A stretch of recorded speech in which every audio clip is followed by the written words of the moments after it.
Here is chapter 12 of Touching Spirit Bear. And I apologize that I will be looking over here, not at you, whatever. So all weekend, Cole wondered if the circle would change things. On Monday morning, an uneasy calm hung in the air as teachers and police patrolled the halls. Metal detectors still guarded each entrance. A list of 18 suggestions made during the circle was handed out during first period.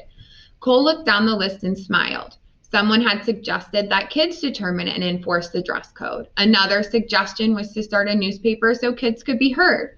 He liked the suggestion of students meeting to help solve problems like vandalism and bullying. One idea Cole liked almost as much as his own was the suggestion that teachers be graded by students. Some teachers were a joke and had no clue how to teach. They demanded respect instead of earning it. Some classes were so boring, kids deserved extra credit for staying awake. The problem was that you couldn't flunk a teacher. Cole had heard it was nearly impossible to fire teachers once they'd taught for a while. And if teachers couldn't be fired, what good would it do to flunk them? Maybe just posting the teachers' grades would help, but they would never allow that either. Some teachers were like bullies. They could dish it out, but they couldn't take it. Cole glanced one more time over the list. Hopefully, changing the mascot from a bulldog to a spirit bear wasn't just a dumb idea. That afternoon, Miss Kennedy called another assembly. She spoke bluntly. "I heard a lot of big ideas Friday," she said. "Now it's time to put up or shut up." She held up the list. "Each suggestion has a number."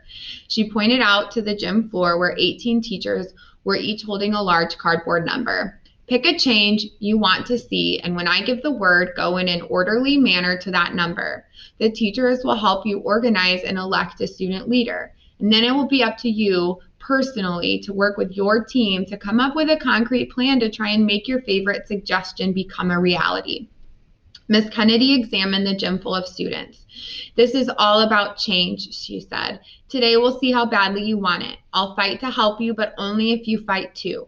And with that, students spilled from the bleachers to find their groups.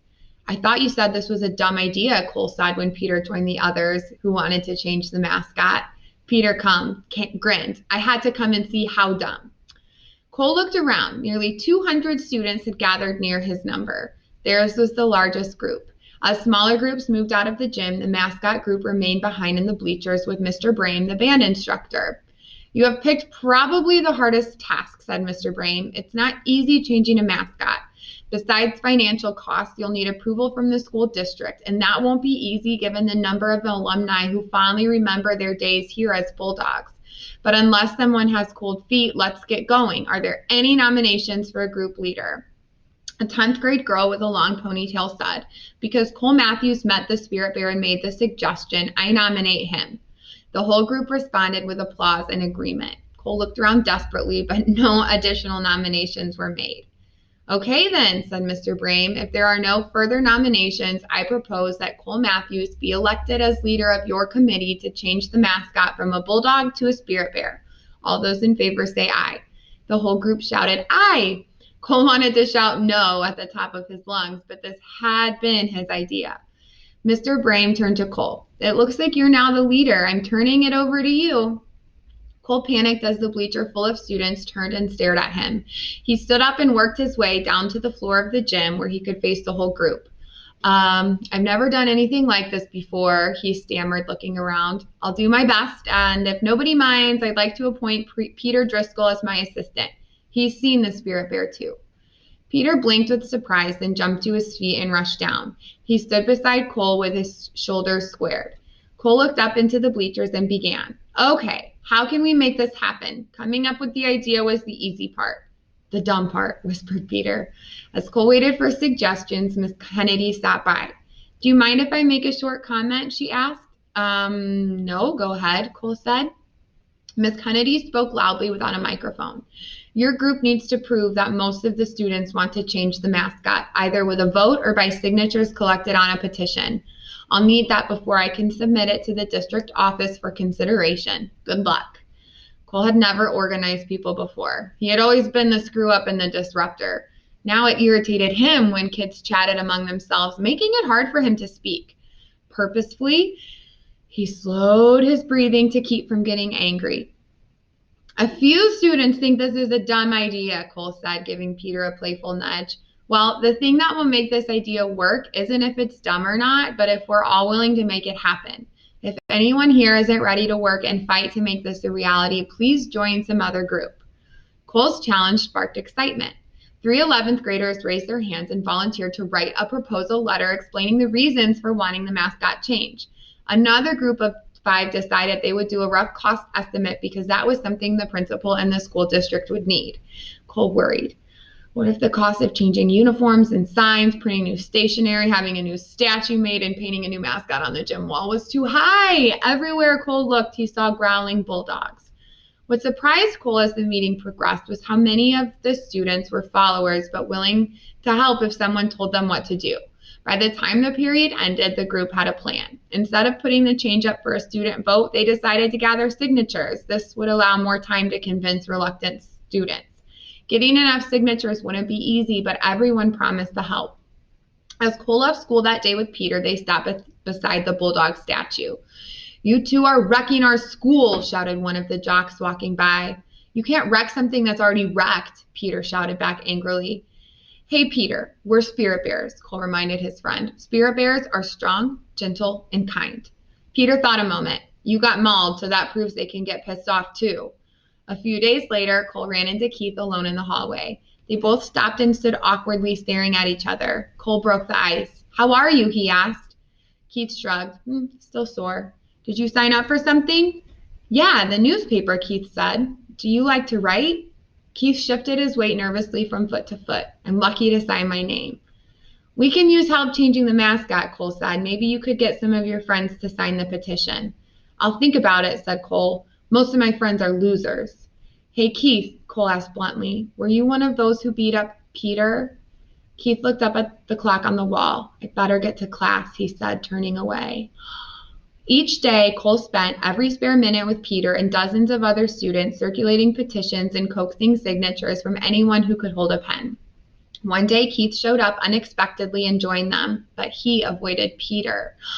Some students refused to sign the petition, which was their choice, but one 11th grade football player threw the petition on the floor and gave Cole the finger. "I don't give a rat's butt what happens to this school," he said with a smirk. "You don't care about your future because you don't care about yourself," Cole answered calmly, picking up the sheets of paper before going to the island. He would have beat the jock silly. When the last signature was collected, more than 90% of the students had signed. Armed with the petition, a cost estimate, and a letter stating the reasons for wanting a new mascot, Cole went to see Miss Kennedy. "I'm not sure how much good this will do," she said, thumbing through the petition. "Then why did we do all this work?" Cole said sharply. "I'll forward this with my recommendation to the district office," she said, but to Cole it seemed like she hardly glanced at the papers. While they waited for an answer from the district office, some members of Cole's group brought pictures of spirit bears to school, arguing over which would look best as a mascot painted on the gym wall. A few of the cheerleaders worked on new cheers using the spirit bear instead of the bulldog. Cole wished Miss Kennedy had been more encouraging. What if the plan wasn't approved? What then? Cole knew that many adults looked at change as a threat. Each day after school, Cole spent time with Peter, whose moods were more volatile since he'd been beaten up. Cole let him vent, imagining how he must be feeling. One warm but blustery October afternoon, they walked down to the park. Cole beat sticks together like a drum while Peter tried to dance the way he had on the island. After spinning for several minutes in circles under the trees with his arms spread like an eagle, Peter stopped suddenly. "On the island this was okay," he said, "but here I feel like a dork." He motioned toward several people who stood watching them with amused expressions. Cole had to agree. Nothing was the same here, but he did feel he was starting to find a calm place deep inside himself where he could go when school in the city piled up on him. He hoped Peter was finding that place too. The sound of thunder caught their attention. "It's looking like rain," Cole said, glancing up at the dark clouds gathering overhead. "The school is only a block away. Let's go there." "Oh, I'm not going to finish." They headed out immediately, but sheets of rain were falling by the time they reached the school. Soaking wet, they ducked inside the front door. "What a bummer," said Peter. Cole remembered Garvey's words, that each person's own reality was how they reacted to something and not what actually happened. Cole turned to Peter. "This isn't a bummer if we don't want it to be." "What do you mean?" Peter said, shaking his wet head like a shaggy dog. "I'm soaked and that sucks." "Only if we let it suck. I'll show you what I mean. Follow me." With that, Cole dashed suddenly back out into the drenching downpour. "What are you doing?" shouted Peter. "We don't have raincoats." "It's a warm day, so staying dry or getting wet doesn't make any difference," Cole shouted. "I choose to be happy. That's my reality." "Okay," Peter screamed, running into the deluge. "Take that, you dumb rain," he shouted, chasing Cole around the parking lot. For 10 minutes, they ran in circles, laughing and splashing their feet in the puddles. Finally, soaked to the bone, they ducked back inside. Miss Kennedy met them in the doorway. "Mind telling me why you two are running in the rain and screaming like lunatics?" she asked. "We're making our own reality," Peter announced. Cole grinned. "We're proving that the rain can't wreck your day." Miss Kennedy shook her head. "You two are crazy. I'm leaving. I'll give you two fools a ride home if you like." "We're all wet," Cole said. "That's okay. My old wreck has seen a lot worse than two wet maniacs." As they followed Miss Kennedy to her car, Peter suddenly stumbled on the curb and fell hard across the wet pavement. "Are you okay?" Miss Kennedy asked, rushing to his side. Peter rolled over on the wet ground, grimacing and holding his knee in pain. "I'll be okay," he groaned. "Dumb curb." Cole smiled. "Peter, skinning your knee isn't reality. That's just what's going on outside your body. You can still be happy inside, remember?" Peter looked up. "It hurts, you jerk. That's my reality." Then, without warning, he kicked Cole hard in the shin. "Ouch," said Cole, jumping backward. "Why did you do that?" "Oh, that kick wasn't your reality," Peter mimicked. "You're just whining. Pretend it didn't happen." All three broke into laughter, and they kept laughing as Cole helped Peter to his feet and they crawled into Miss Kennedy's blue station wagon.